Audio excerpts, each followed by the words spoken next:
Brilliant, thank you very much, and welcome everybody. It's a pleasure to be here this morning, and thanks to our partners at Bow and Telescope for inviting us here to talk to you today. What we wanted to do is we just wanted to talk a little bit about what's happening at Intel. Obviously, there's a huge amount of change in the industry. We see AI as a massive transformation, and we're really looking at ways for the enterprise to be able to unlock scale with digital diversity. So we often get the question, what's Intel's strategy? For us, it's all about the AI PC at the edge, bringing processing to the edge. We've obviously seen a massive transformation. There's billions of dollars been invested in AI. But for us, there's about 350 million edge devices sold every year. So the way for us to be able to scale AI is to really bring it to the edge and have some of the processing done there. So everything we do is around the PC and bringing that and creating that ecosystem. On top of that, we don't just do PCs. You're probably familiar with some of our Xeon and accelerator products like Gaudi 3. It's about bringing that from the PC to the edge, right the way through to the data center, the cloud, and increasingly with AI, the Neo cloud. And Intel's history over the last 50 years has always been about creating open ecosystems, giving people the flexibility of choice when it comes to hardware and software stacks. So we'll go in and dive a little bit deeper into that. People talk about AI like it's a new thing, and actually AI has been around for a number of years. So even back in the 80s, we were doing things like machine learning at Intel, linear regression, and then that progressed into natural language processing and computer vision, all of which over the last 50 years have been done on a CPU. And then since about 2012, we started seeing the GPU come into AI. So obviously there's a huge amount of buzz around generative AI and increasingly agents and then frontier models. But at Intel, with our new strategy, we're becoming increasingly focused on agentic AI and some of the workloads underneath that. As we mentioned before, there's a huge amount of infrastructure been built up over the last 50 years, especially in the enterprise space with people running Xeons, doing compute on Xeons, all of those things. But actually what we're seeing with agentic AI is we believe it's going to integrate into every enterprise workload. So we've got a few on screen here that you can read for yourselves. But my day job at Intel is looking after our healthcare and life sciences industry. And some examples we see there is around kind of natural language processing. We start to talk about ambient AI, where patients can come into a doctor's surgery or a clinical setting. They'll be able to talk to the clinician or the consultant about their issues, and instead of a consultant being stuck behind a screen, ambient AI can really take that voice, can recognize if it's the consultant or the clinician speaking or the patient or someone else in the room. They're then able to take that data back into their EPR or electronic patient record system, and then as the AI then processes that data, it can then put them into the healthcare system, but then also use some of the clinical documentation from organizations in the UK like NICE, where they can check the latest regulations and guidelines around prescribing the next course of action. So we've called out 3 here. There's many others. No matter what industry you're in, we believe agentic AI is coming to the enterprise. And that's where we're going to see a lot of our focus going forwards. We've spoken about agentic AI. At Intel, we've had a new CEO who came in earlier this year, Lip Bhutan. And what we've done is we've brought a new sense of focus on what we're going to be working on at Intel. So we believe by 2028, over 80% of the workloads are going to be around inference.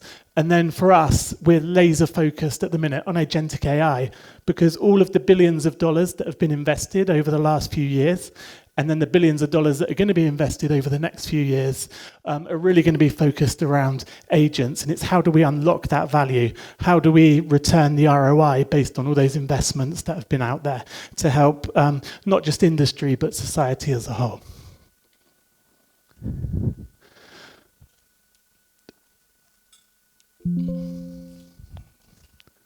So, one of the data points we've seen from Google is the explosive token growth. So Google now report about 1.4 quadrillion tokens being processed every month in their Google architecture. Obviously, that's just Google, but it's a 10x a 10x on what they've seen the year before. So 1.4 quadrillion tokens per month. So a huge explosion there. And that then brings us to what we were talking about before, with all the billions of dollars invested, how, and with the growth that we're seeing in these tokens, how do you start to monetize that? So something we call tokenomics. Sorry, this foil doesn't look very good on this screen at the minute. So as we see the explosion in tokens, and as we look at the industry as it is today, one thing that we're seeing is homogeneously, vertically integrated systems, software, hardware, networking stacks is going to be really hard to scale. So as you've got all these agents talking to each other, built on historical infrastructure in some cases, different systems, different APIs starting to talk to each other, it's going to be really hard to scale this, because ultimately what we're looking at is people buying the most expensive, the hardest to get hardware and software with a lockdown software ecosystem. So we think it's going to be really hard for that to scale. So at Intel, I mentioned before, we're going super deep onto some of the workloads behind agentic AI. And if we take a simple kind of AI agent workflow and break it down here, you can see there's different tasks that need to be performed. So you might have context generation data processing. Typically, that can be done easier on the CPU. And then when you get into large language models, if you dig into that workload even more, there tends to be a prefill and a decode on the LLM. Again, that can be performed better by different hardware choices. And then we get further through the stack, you might need an environment or sandbox for the large language model and the agents to work in. That then does tool calls. It might go off and fetch an API or a web page. That might be performed better on the CPU. And then we've got DPUs and IPUs for security and guardrails. So what we're saying is it's not always a one-size-fits-all on the GPU.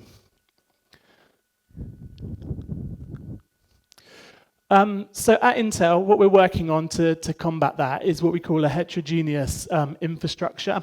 So creating different building blocks on the hardware from the CPU, the memory, the GPU, the networking. But we're not doing this on our own. We're working with the Open Compute Project, so you can't quite see their logo there, and the x86 Advisory Board to try and bring standards in the ecosystem across the hardware.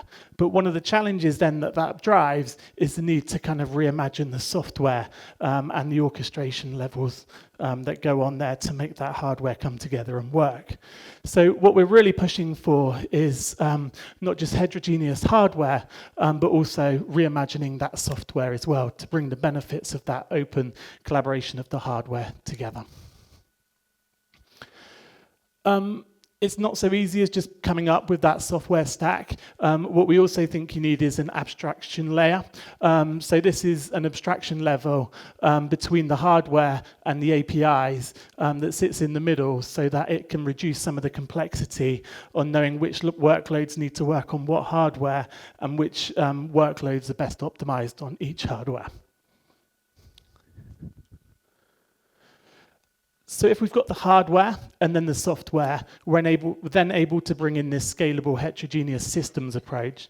And this really starts at the bottom. So looking at kind of multi-architectures, so we've mentioned CPUs, GPUs, memory, networking, bringing all of that together, not just from one vendor, but from multiple vendors in the industry. So our last 50 years, we've been working across industries, Samsung, Micron, NVIDIA, AMD, all of those partners, increasingly ARM, Qualcomm, those guys.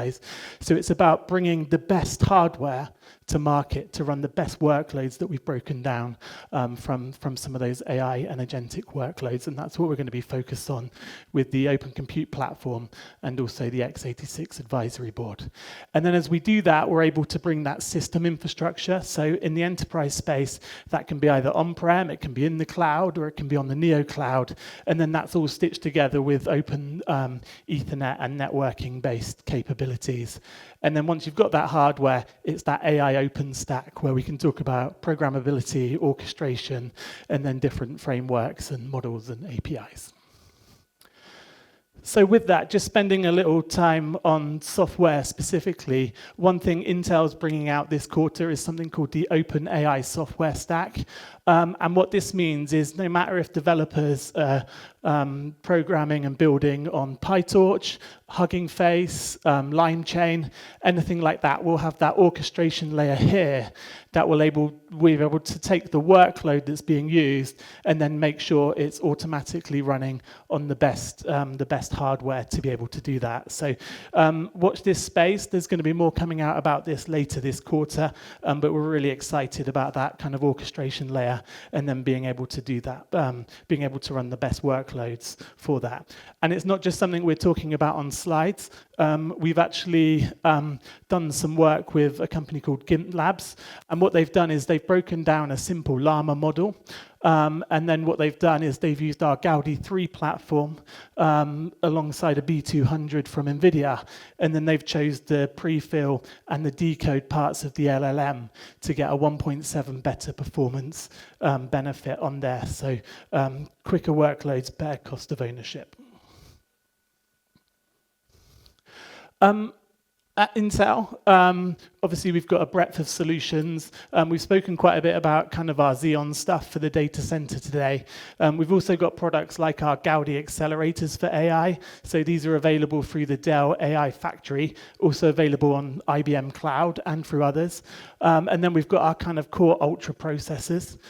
So I know the session today was looking a little bit more into some of the architecture behind that, and we'll go into that. But again, the reason why this is key for us, because as we bring AI to the edge, those 350 million devices that are coming to market every year really enables local processing with lower latency and better performance at the edge. And then we have our Arc graphics. So typically this has been used in client devices for kind of gaming and workstations. Next year, we'll be bringing out a product called Crescent Island, which is a dedicated GPU for the data center. So some of you may have seen some of our strategic investments that we've announced recently with NVIDIA, looking to bring the best of class CPUs to market using NVIDIA's NVLink in both the data center and the client. So we'll be going ahead and doing that, but we're also bringing out our own graphics for the data center as well. And then we have our IPU range of products as well. Just looking a little bit into the Core Ultra platform in more detail. So this is the devices, the silicon you'll see in your laptops. What we've done is we've put 3 compute engines onto one piece of silicon. So obviously there's a lot of buzz in the industry around NPUs and why they're important for AI. Actually at Intel, we've taken a slightly different approach.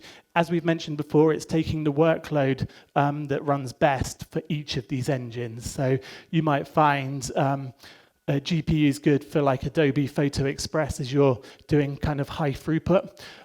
Whereas if you want low power, stuff like Teams, background blurring, things like Cisco WebEx, Zoom, those kind of things, a lot of those kind of sustained workloads that are low power are best done on the NPU, because if it's low power, it then preserves battery life. Whereas something like a right click on your device or opening a large Excel spreadsheet is probably better with a fast response on the CPU. So we're not just doing this ourselves, we're working across the industry and the software ecosystem. So you can see here we've got industry software vendors here, and we work extensively with them to bring AI features to the platforms that we work with.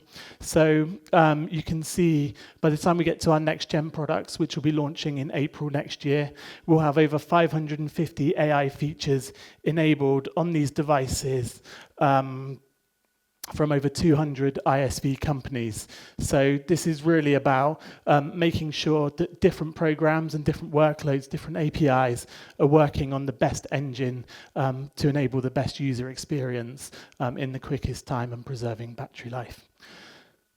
The way we work with our ISV partners and people like Telescope, who are here today, is with our OpenVINO platform. So as we've mentioned before, choosing the best workload for the right piece of hardware, this enables the developers to write their code once, and then OpenVINO does the magic in the background to make sure that those workloads are running on the best piece of hardware for that task. So if you want to go and have a look at that, a lot of our developers love this product, and I think you can see there 80% of the ISVs are developing through OpenVINO now, so it's a really good tool. With that, that's all I had. Hopefully that was about 20 minutes, but thank you all for your time, and I'll pass you back. Thank you.